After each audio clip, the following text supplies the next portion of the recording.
ئەڵێن کاتی خۆی پیاوێک هاتووە لە سەردەمی پێغەمبەر سولەیمانە خەڵک هەدیەی بۆ سولەیمانی هێناوە و بەلقیس و ئەمانە پەپ و سولەیمانی یان مەلێک باڵندەیەک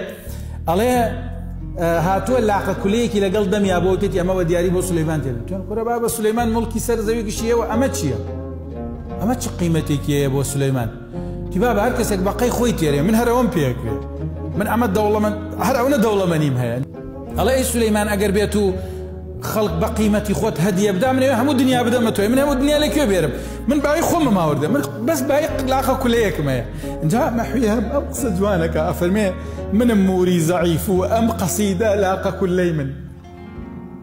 ئەڵێ ئەم قەسیدە هەوردمە خۆ باوی تۆ نییە ئەمە باوی خۆمە من ئەرەو نازانم بێژم ئەڵێ منم موری زەعیف و ئەم قەسیدە لاقە کولەی من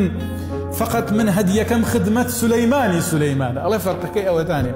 أو بو سليماني بردو من بو سليمان بردو سليمان لتاوي تو خلق تو سليماني تو مليكي أوي تو باشاي أوي أفرمي بتاوي مرحمة بروانة هدية وصاحبي هدية بزوري رابويرة أم كم ترينان الله مش كمان بود كردوا بزور سيريبك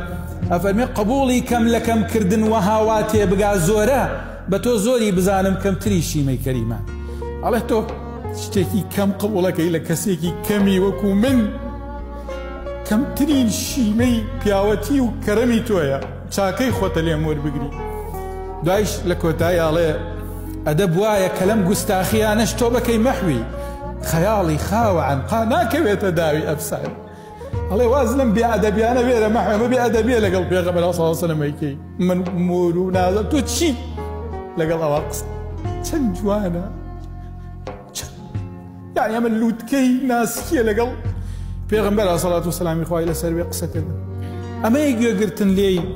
يقرتن لفرمايش لكاني پیغمبر صلى الله عليه وسلم نقصي محوي وكو پیغمبر صلى الله عليه وسلم مفهومي أما بعض لما تحو سناي قوي وشكوي پیغمبرك صلى الله عليه وسلم أما يقرتن لي يقرتن لفرمودو معناي حديث كاني پیغمبر صلى الله عليه وسلم